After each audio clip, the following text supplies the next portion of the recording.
بسم اللہ الرحمن الرحیم۔ محترم بھائیوں اور بہنوں، السلام علیکم ورحمۃ اللہ وبرکاتہ۔ ماشاءاللہ رمضان کا مبارک مہینہ شروع ہو چکا ہے اور تمام ہی مسلمان الحمدللہ روزہ رکھنے کا اہتمام کر رہے ہیں، مگر ہم میں سے کچھ لوگ ایسے بھی ہیں جو رمضان مبارک میں روزہ تو رکھتے ہیں مگر روزے کے جو آداب ہیں وہ ان کا خیال نہیں کرتے،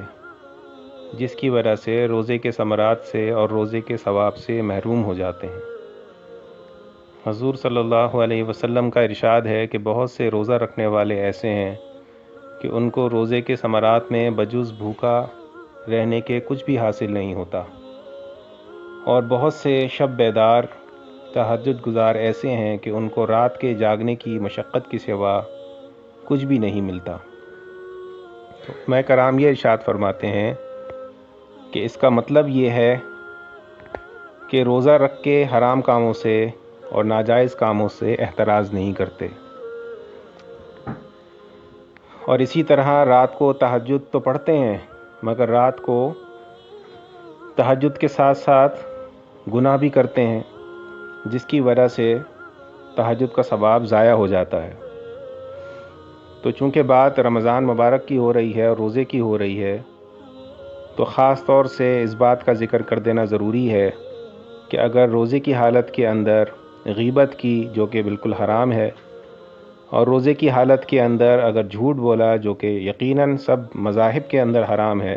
اور بری چیز ہے، تو روزہ فرض تو ادا ہو جائے گا مگر روزے کا ثواب بالکل ختم ہو جائے گا۔ تو اللہ تعالی ہم سب کو ان دونوں گناہوں سے محفوظ رہنے کی توفیق عطا فرمائے، آمین۔ نبی کریم صلی اللہ علیہ وسلم کے زمانے میں 2 عورتوں نے روزہ رکھا۔ روزے میں اس شدت سے ان کو بھوک لگی کہ ناقابل برداشت ہو گئی، تو انہوں نے نبی پاک صلی اللہ علیہ وسلم کے پاس لوگوں کو بھیجا اور پوچھا کہ ہمیں کیا کرنا چاہیے۔ تو نبی پاک صلی اللہ علیہ وسلم نے ایک خالی پیالہ ان کے پاس بھیجا اور ان دونوں کو اس میں قے کرنے کا حکم فرمایا۔ دونوں نے اس کے اندر قے کی تو اس میں گوشت کے ٹکڑے اور تازہ کھایا ہوا خون نکلا۔ لوگوں کو بہت حیرت ہوئی اور نبی پاک صلی اللہ علیہ وسلم کے سامنے اس بات کا تذکرہ فرمایا، تو انہوں نے حق تعالی شانہ، تو نبی پاک صلی اللہ علیہ وسلم نے ارشاد فرمایا کہ انہوں نے حق تعالی شانہ کی حلال روزی سے روزہ رکھا اور حرام چیزوں کو کھایا، کہ دونوں عورتیں لوگوں کی غیبت کیا کرتی تھیں۔ تو غیبت کرنا اتنا بدترین گناہ ہے